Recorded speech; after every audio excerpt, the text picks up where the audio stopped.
Hello everybody and welcome back to my channel. Today I'm going to be doing a speed draw of the character Lifeweaver from Overwatch.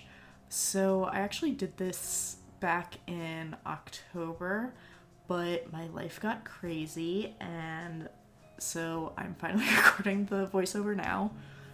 So that's why this is a bit more autumnal themed than you would expect for this time of year, though honestly the weather around here has not been cold at all. So whatever, seasons don't mean anything anymore. Yeah, so anyways, getting into it, as you see there, I did some thumbnails in my sketchbook, and then I just went and did some more detailed sketches, and finally ended up picking this one in the middle. And yeah, I am going to zoom in, don't worry. I just wasn't sure how much of the piece I actually wanted, like how much of his body to be showing. And as you see here in the original sketch, it was a lot more zoomed out. There was like that nice ribbon, but I ended up zooming in a lot more.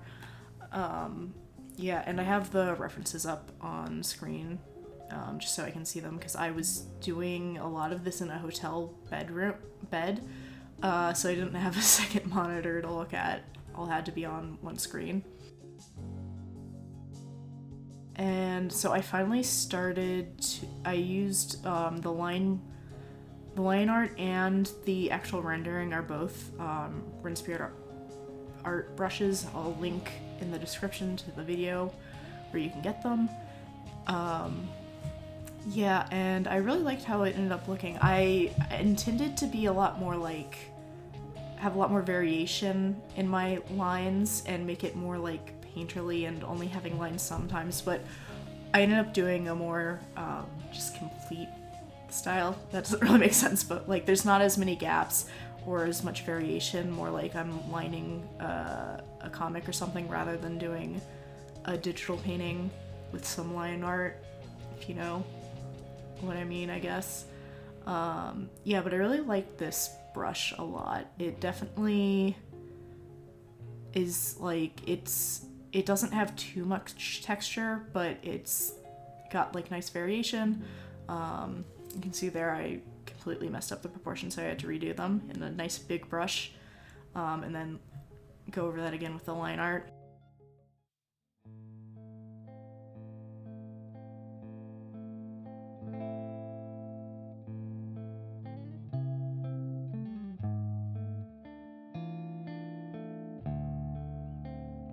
This was sort of a redo of the first, well, not really because it looks nothing like it, but first time I drew Lifeweaver in my sketchbook, it just came out horribly. It looked like nothing like him because I was like super stiff and trying to get the exact likeness captured, and I did a terrible job at it. So I just loosened up, and somehow it both looks better and more like the character model. So I finally drawn an Overwatch character, and it doesn't look terrible. I'm so proud of myself, because I usually get really overwhelmed with the detail, especially on their like armor and like all the mech arms and stuff they have, but I was able to do this one pretty easily, thankfully. I also ended up having a really hard time with getting the petals, like the perspective correct. I don't think you really notice it much unless you're looking for it, but I don't know, it was just, they're weird shapes. And you see there, I was trying to do more like a hatchy style for the shade, and I wanted to have the like completely black shadow, because that's something that the Hades art style does, and that's something I find really inspiring. So I tried to do that, and I wanted to do like a hatched shadow at first, but it just didn't look right, so I ended up going with a completely black shadow instead.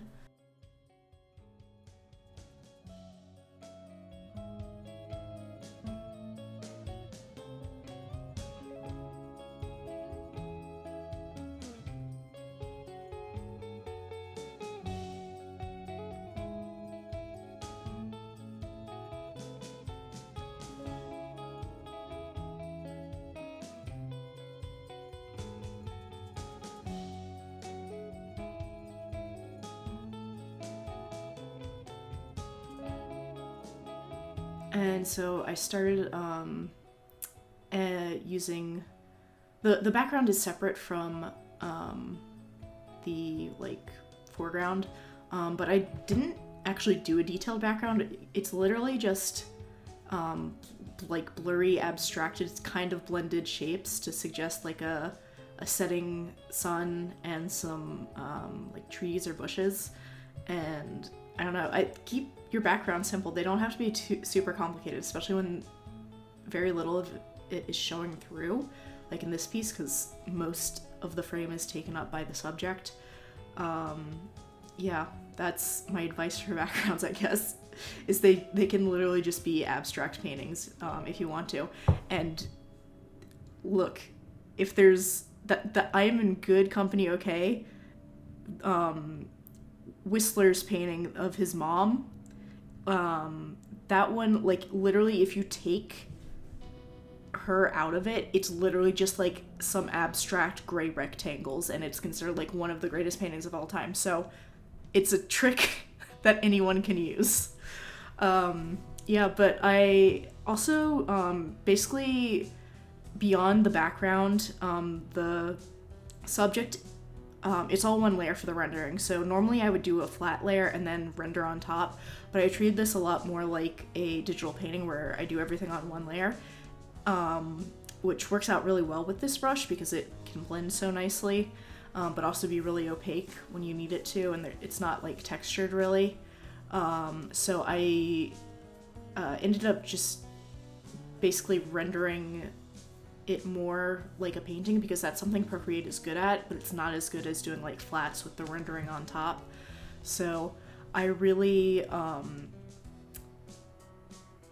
like the process, because coloring is the hardest thing in Procreate, I think, because of that, at least for how I normally work digitally.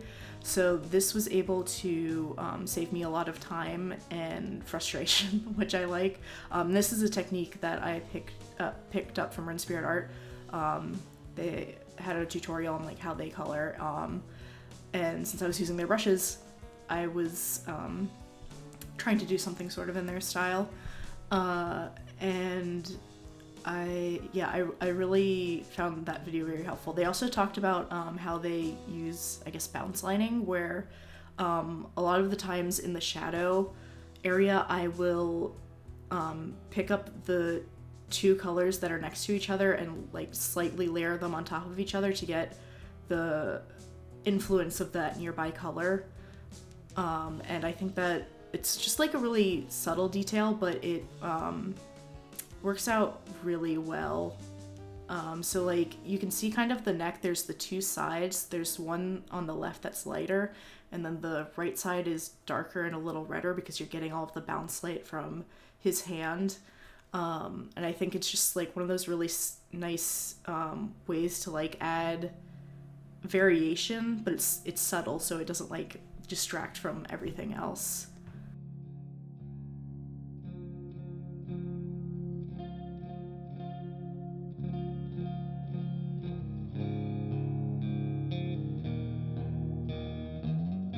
You see, I had to redo the metal here because it was too cool, and I think this warmer gray just fits in with the color scheme more.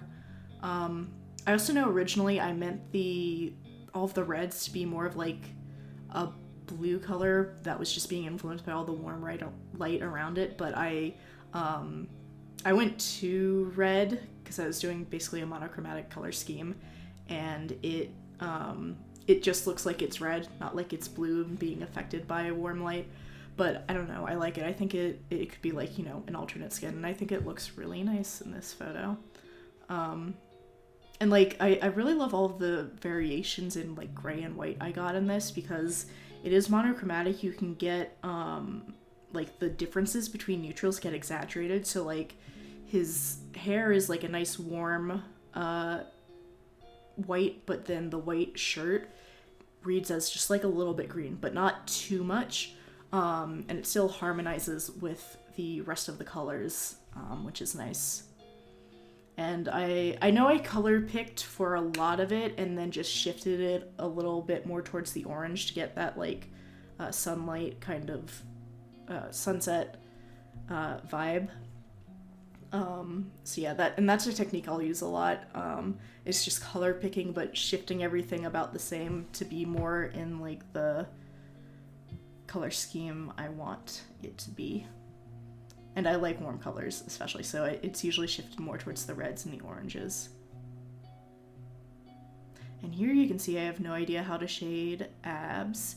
I definitely want to do a lot of work with anatomy, and like muscles in particular, because like I really have just focused on like the basic forms of the shape or of the body, like, you know, like the cylinders and all that, rather than, you know, learning about muscles and skeletal structures and fat and that kind of thing. So that's something I'm hoping to get better at this year.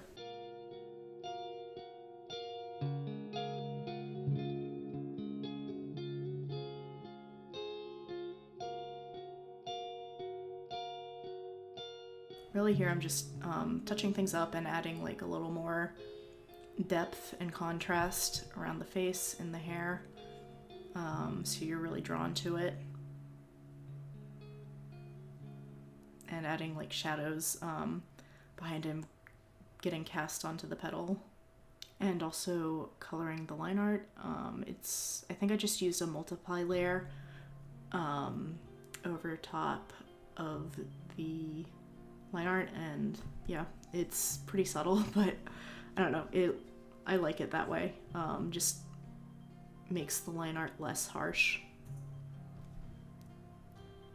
But that is it for today. Thank you all for watching. If you enjoyed this video, please leave a comment, like, and subscribe, and I will see you next time. Bye.